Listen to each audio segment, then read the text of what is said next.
தொடர்ந்து இந்த தருணத்திற்கான தலைப்புச் செய்திகளை நாம் பார்க்கலாம். தமிழ்நாட்டில் 234 தொகுதிகளில் எந்த வாக்குச்சாவடியிலும் மறு வாக்குப்பதிவு நடத்தப்படாது என்று தேர்தல் ஆணையம் அறிவிப்பு. சில வாக்குச்சாவடிகளில் மின்னணு இயந்திரங்களில் ஏற்பட்ட கோளாறு சரி செய்யப்பட்டு வாக்குப்பதிவு தடையின்றி நடத்தப்பட்டதாகவும் தகவல்.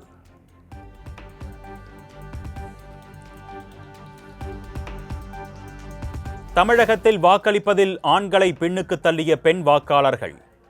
ஆண் வாக்காளர்கள் 2,80,00,000 பேரும், பெண் வாக்காளர்கள் 2,93,00,000 பேரும் வாக்களித்திருப்பதாக தகவல்.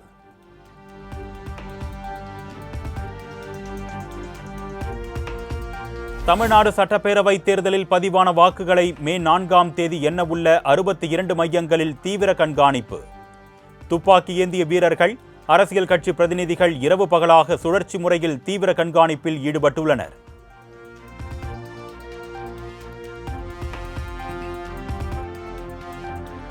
திருப்பூரில் எல்ஆர்ஜி கல்லூரியில் அமைக்கப்பட்டுள்ள வாக்கு எண்ணிக்கை மையத்தில் சிசிடிவி கேமராவில் நேரம் மாறியிருப்பதாக புகார். மாவட்ட ஆட்சியர் நேரடியாக ஆய்வு மேற்கொண்டு இனி இதுபோன்ற செயல்கள் நடக்காது என்று உறுதி.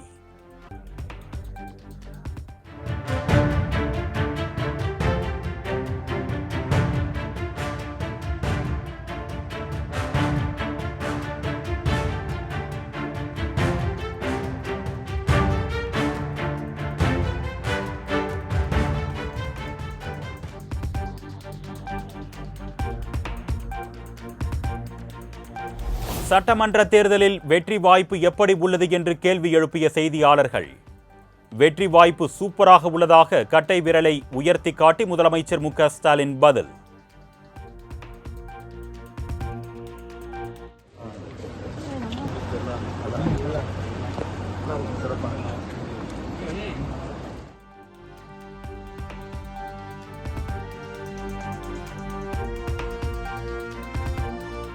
வாக்கு எண்ணிக்கை முடியும் வரை அதிமுக கூட்டணி கட்சிகளின் முகவர்கள் விழிப்புடன் இருக்க வேண்டும். வாக்கு எண்ணிக்கையில் சந்தேகம் இருந்தால் அதற்கான விளக்கத்தை எழுத்துப்பூர்வமாக பெற வேண்டும் என்று எடப்பாடி பழனிசாமி அறிவுறுத்தல்.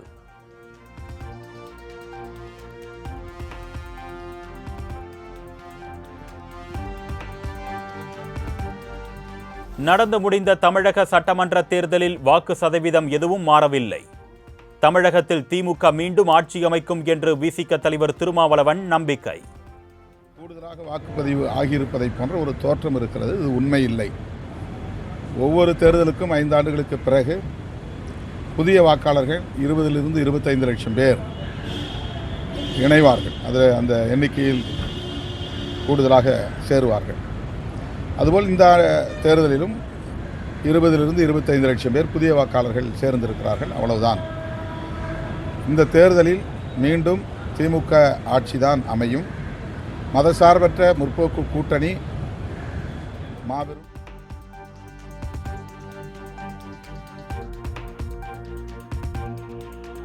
குழந்தைகளிடம் வாக்கு கேட்ட தாவேக தலைவர் விஜய் மீது கோவை காவல் ஆணையரகத்தில் விசிக நிர்வாகி புகார். தன் 5 வயது மகன் விஜயின் விசில் சின்னத்திற்கு வாக்களிக்க கோரி அடம் பிடித்ததால் கடும் மன உளைச்சலுக்கு ஆளாகியிருப்பதாகவும் ஆதங்கம். போகும்போது நீங்கள் டிவிக்கு தான் ஓட்டு போடணும், இல்லாட்டி நான் சாப்பிட மாட்டேன், தூங்க மாட்டேன், படிக்க மாட்டேன் அப்படின்னு சொல்லி அடம் பிடிச்சி என்னை வற்புறுத்தி டிவிக்கு ஓட்டு போட சொல்கிறான் என் பையன். இதை சமாதானப்படுத்துறதுக்கு எனக்கு பெரிய விஷயமா போச்சு. இதே மாதிரி மக்கள்கிட்ட எவ்வளோ குழந்தைகள் இப்படி சொல்லி விஜய்க்கு ஓட்டு போட சொல்லியிருக்காருன்றது மக்களுக்கு தெரியும் நல்லாவே. இது சம்மந்தமாக குழந்தைகளை மிஸ்யூஸ் பண்ணி அவங்கள ஒரு ஓட்டு போடுற ஒரு கருவியாக, ஓட்டுக்கு யூஸ் பண்ணுற ஒரு கருவியாக யூஸ் பண்ணியிருக்கார் விஜய். இது சட்ட ரீதியாக ரொம்ப குற்றமான விஷயம்.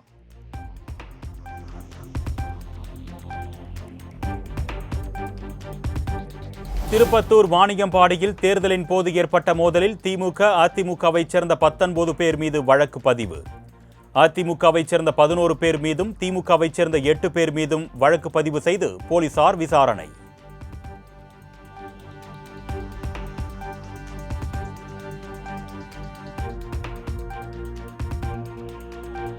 குடியாத்தம் அருகே வாக்களிக்க பணம் கேட்ட இஸ்லாமிய பெண்ணுக்கு பணம் தர மறுத்த திமுக நிர்வாகி. வேறு கட்சியைச் சேர்ந்த உனக்கு பணம் கொடுக்க முடியாது என்று மிரட்டும் வீடியோ இணையத்தில் வெளியாகி பரபரப்பு. பரவாயில்ல, சொல்லுங்க சொல்லுங்க சொல்லுங்க. அவனை உங்கள்கிட்ட துட்டு கொடுத்துருக்கீங்களா? சொல்லுங்க. இப்போ இல்லன்னு சொல்ற போமா நீ. இல்ல உங்கள்கிட்ட துட்டு யார் துட்டு கொடுத்துருக்கீங்க? நீங்க நான் எங்க கட்சி துட்டு கொடுத்துருக்கேன். உங்க கட்சி துட்டா? உங்கள்கிட்ட துட்டு இல்லைல்ல? நம்மளது வரி துட்டு தானே? ஒன்று வரி துட்டு கிடையாது. ஆமா, நம்மளது வரி துட்டு தான் இது. இது பண்ற நீ பாரு. 4 ஓட்டுக்கு தரதுலன்னு சொல்லுங்க. என்கிட்ட அதெல்லாம் பேசிக்காத. நம்ம யாருக்கு போடுறேன்னு சொல்லுங்க. நீ ரெட்டையில போடுவேன். நான் ரெட்டையிலுக்கு போடுறேன்னா நம்மளுக்கெல்லாம் தரமாட்டேங்களா நீங்க? ரெட்டையிலுக்கு இல்லை. சரி, நீங்க அப்படியே இது பண்ணுங்க.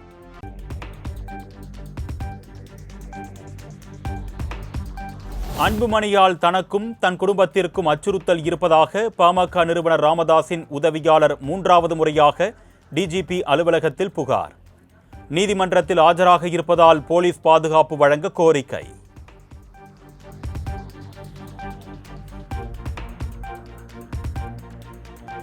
விசிக மாநில பொருளாளராக SS பாலாஜி மற்றும் முதன்மை செயலாளராக ஆலூர் ஷானவாஸ் நியமனம். விடுதலை சிறுத்தைகள் கட்சியின் தலைவர் திருமாவளவன் அறிவிப்பு.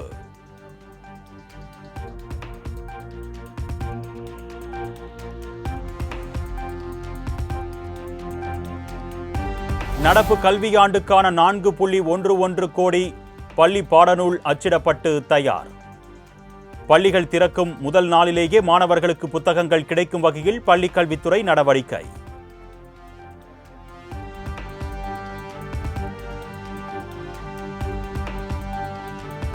சென்னையில் 300 முக்கிய சாலைகளில் 20 கோடி ரூபாய் செலவில் நவீன வழிகாட்டி பலகைகள் அமைக்க மாநகராட்சி திட்டம் என தகவல்.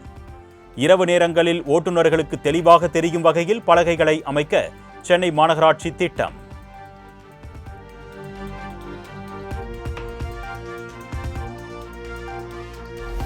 தேனி அருகே தனியாருக்கு சொந்தமான பட்டாசு ஆலையில் பயங்கர வெடி விபத்து. பட்டாசு தயாரிக்கும் பணியில் ஈடுபட்டிருந்த ஊழியர்கள் 2 பேர் உடல் சிதறி உயிரிழப்பு.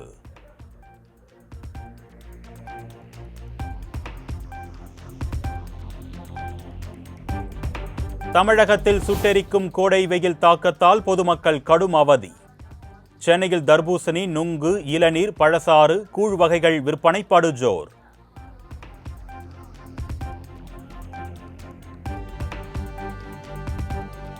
மதுரை அழகர் கோவில் சித்திரை திருவிழா நாளை மறுநாள் தொடங்கி மே 6ஆம் தேதி வரை 10 நாட்கள் நடைபெறும் என்று அறிவிப்பு.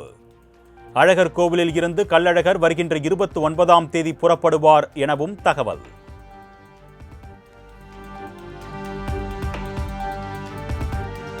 மதுரை மீனாட்சியம்மன் கோவில் சித்திரை திருவிழாவை முன்னிட்டு மே 1ஆம் தேதி வைகை ஆற்றில் இறங்குகிறார் கள்ளழகர். அழகர் ஆற்றில் இறங்கும் வைபவத்திற்கான முன்னேற்பாடு பணிகள் தீவிரம்.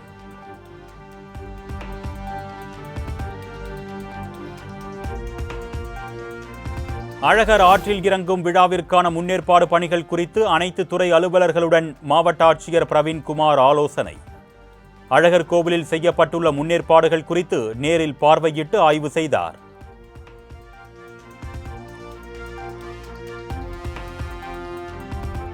தூத்துக்குடி திரேஸ்புரம் நாட்டுப்படகு மீன்பிடி துறைமுகத்தில் வரத்து குறைவால் மீன்கள் விலை கிடுகிடு உயர்வு. விலையை பொருட்படுத்தாமல் மீன்களை ஆர்வத்துடன் வாங்கி சென்ற அசைவ பிரியர்கள்.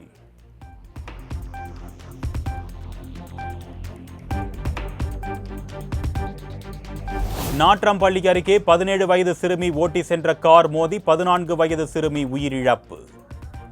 மருந்துகள் வாங்கிவிட்டு இருசக்கர வாகனத்தில் வீட்டிற்கு திரும்பிய போது தந்தை கண்முன்னே நேர்ந்த சோகம்.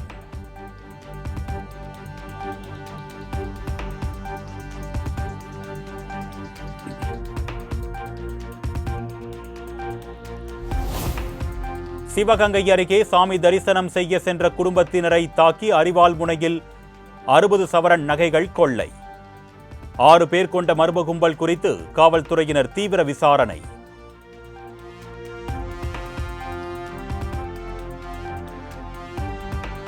திருத்தணி அருகே தெக்கலூர் ஊராட்சியில் அரசு பேருந்துகளை சிறைபிடித்து காலி குடங்களுடன் பொதுமக்கள் சாலை மறியல்.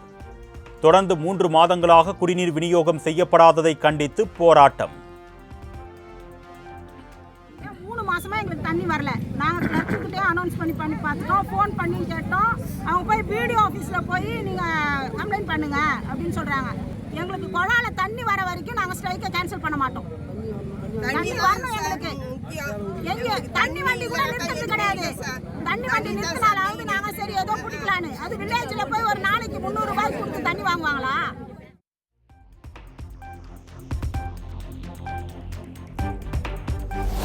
கோடை வெயில் தாக்கத்தால் சென்னை கோயம்பேடு மார்க்கெட்டில் வரத்து குறைவால் காய்கறிகள் விலை அதிகரிப்பு. கேரட், தக்காளி, வெண்டைக்காய் உள்ளிட்ட அனைத்து காய்கறிகளும் 5 ரூபாய் முதல் 10 ரூபாய் வரை உயர்வு.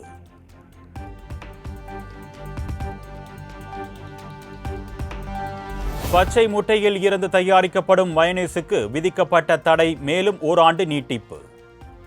கடந்த ஆண்டு ஏப்ரல் மாதம் முதல் தடை விதிக்கப்பட்டிருந்த நிலையில் மேலும் நீட்டித்து தமிழக அரசு உத்தரவு. மேட்டுப்பாளையத்தில் சாலையை கடக்க முயன்ற பாகுபலி யானை மீது பட்டாசு வீச்சு. வன உயிரின ஆர்வலர்கள் கடும் எதிர்ப்பு.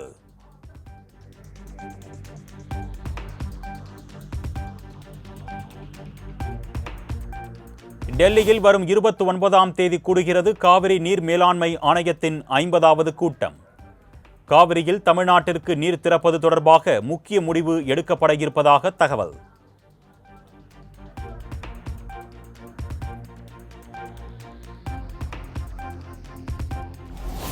மருத்துவ படிப்புகளுக்கான நீட் நுழைவுத் தேர்வு எழுதும் மாணவர்களுக்கு நாளை ஹால் டிக்கெட் வெளியீடு. மே 3ஆம் தேதி நடைபெறவுள்ள தேர்விற்கு நாடு முழுவதும் 28 லட்சம் பேர் விண்ணப்பம்.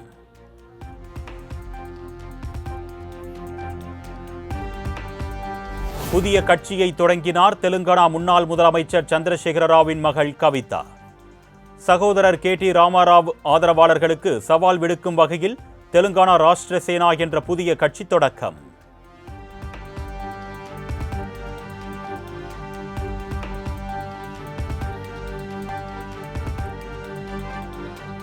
திருவண்ணாமலை மாவட்டம் போலூர் அருகே எட்டிபாடி காப்பு காட்டில் பயங்கர தீ. கொழுந்து விட்டு எரியும் காட்டுத்தீயால் அரிய வகை மூலிகை செடிகள், மரங்கள் சேதம்.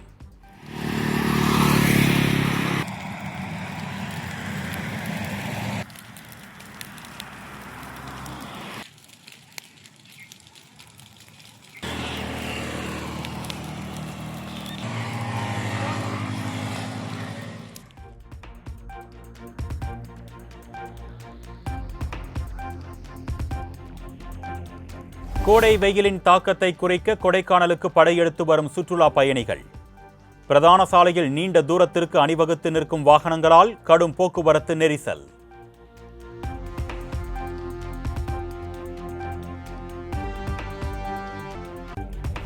டிசம்பரில் இருந்து சுங்கச்சாவடிகளில் இடையூறற்ற சேவை வழங்கப்படும் என்று மத்திய அமைச்சர் நிதின் கட்கரி தகவல். உயர் தரத்திலான ANPR கேமராக்கள் மற்றும் ஃபாஸ்டேக் குறியீடு மூலம் கட்டணத்தை வசூலிக்கும் புதிய தொழில்நுட்பங்கள் நடைமுறைக்கு வர இருப்பதாக அறிவிப்பு.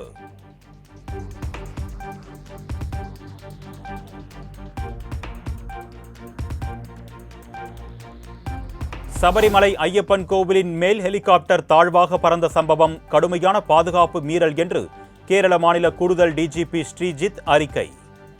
வானிலை பிரச்சினை என்ற கடலோர காவல்படையின் விளக்கம் திருப்திகரமாக இல்லை, விரிவான விசாரணை நிச்சயம் தேவை என்றும் திட்டவட்டம்.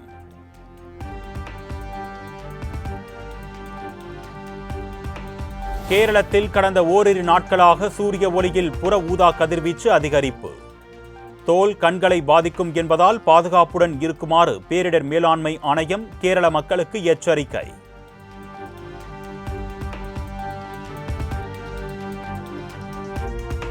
ஸ்ரீநகர் வைஷ்ணோ தேவி கோவில் இடையேயான வந்தே பாரத் ரயில் 30ஆம் தேதி முதல் ஜம்மு தாவி வரை நீட்டிப்பு. 8 பெட்டிகளுக்கு பதிலாக 20 பெட்டிகளுடன் ரயில் இயக்கப்படும் என்று மத்திய அமைச்சர் ஜிதேந்திர சிங் தகவல்.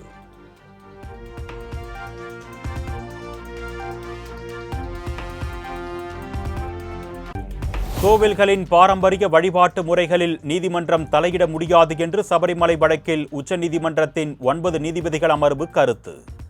கடவுளை எந்த முறையில் வழிபட வேண்டும் என்பதை முடிவு செய்வது பக்தரின் புனிதமான உரிமை என்றும் விளக்கம்.